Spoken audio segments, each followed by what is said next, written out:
कश्मीर के टुकड़े कैसे हुए? हिंदुस्तान के बंटवारे के समय जम्मू कश्मीर को भारत या फिर पाकिस्तान में शामिल होने या यूं कहिए विलय होने का ऑफर मिला था। लेकिन कश्मीर के राजा हरि सिंह ने जम्मू और कश्मीर को एक स्वतंत्र राष्ट्र के रूप में रखने का फैसला किया था। 1947 में स्वतंत्रता के समय अंग्रेजों ने रियासतों को उस समय भारत या फिर पाकिस्तान में शामिल होने या फिर अगर वो स्वतंत्र रहना चाहते हैं तो रह सकते थे। यह उनकी मर्जी पर निर्भर करता था।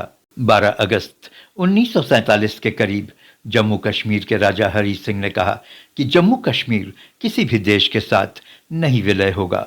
शायद वो भारत की लोकतंत्र की पॉलिसीज को पसंद नहीं करते थे और नहीं पाकिस्तान का मुस्लिम देश बनना उनको पसंद था। हरि सिंह ने आज़ाद रहना ही बेहतर समझा। हिंदुस्तान के नेताओं ने हरि सिंह पर कोई दबाव नहीं बनाया।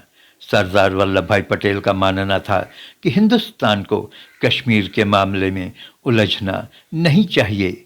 उधर पाकिस्तान कश्मीर का पाकिस्तान में विलय को लेकर काफ़ी बेचैन था। 24 अगस्त 1947 को पाकिस्तान की सरकार ने राजा हरि सिंह को एक खत भेजा।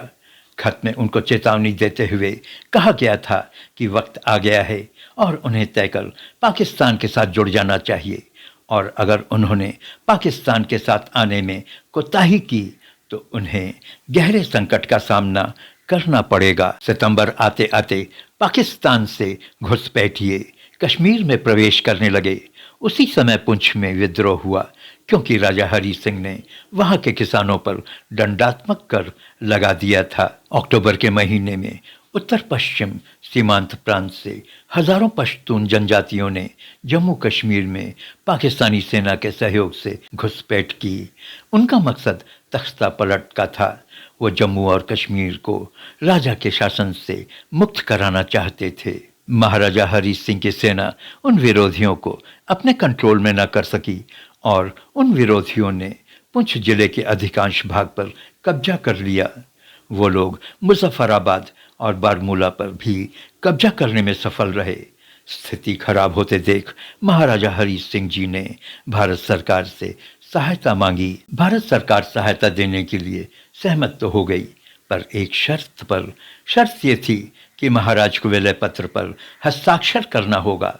महाराज ने इस विलय पत्र पर हस्ताक्षर किया और रक्षा, विदेशी मामलों और संचार का नियंत्रण भारत सरकार के हाथों में दे दिया। भारतीय सेना को उसी समय कश्मीर भेजा गया जहां दोनों सेनाओं में युद्ध शुरू हो गया।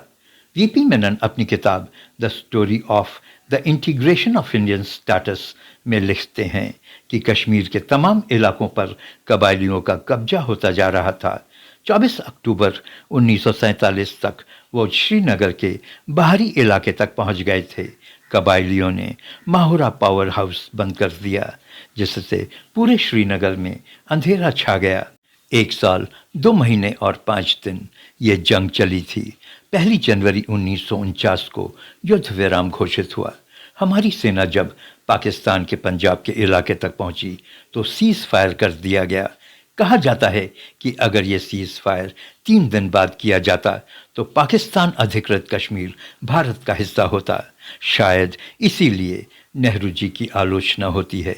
लेकिन ये समझना होगा कि उस समय हमारी सेना की भी हालत काफ़ी खराब हो चली थी। सरदार वल्लभ भाई पटेल ने कहा था कि हमारे सारे संसाधनों का पूरा दोहन हो चुका है। आखिर हम युद्ध कब तक खींच पाते? जम्मू कश्मीर और लद्दाख भारत के कब्जे में रहा जबकि गिलगित बाल्टिस्तान पाकिस्तान के कब्जे में चला गया जिसे पाकिस्तान आज़ाद कश्मीर कहता है और भारत इसे पीओके यानी कि पाकिस्तान ऑक्यूपाइड कश्मीर कहता है। बाद में पाकिस्तान ने पीओके के एक हिस्से को चीन को सौंप दिया था जिसे चीन अक्साई चिन कहता है। Thank you for joining. आप हिंदुस्तान तू जाग देख रहे थे।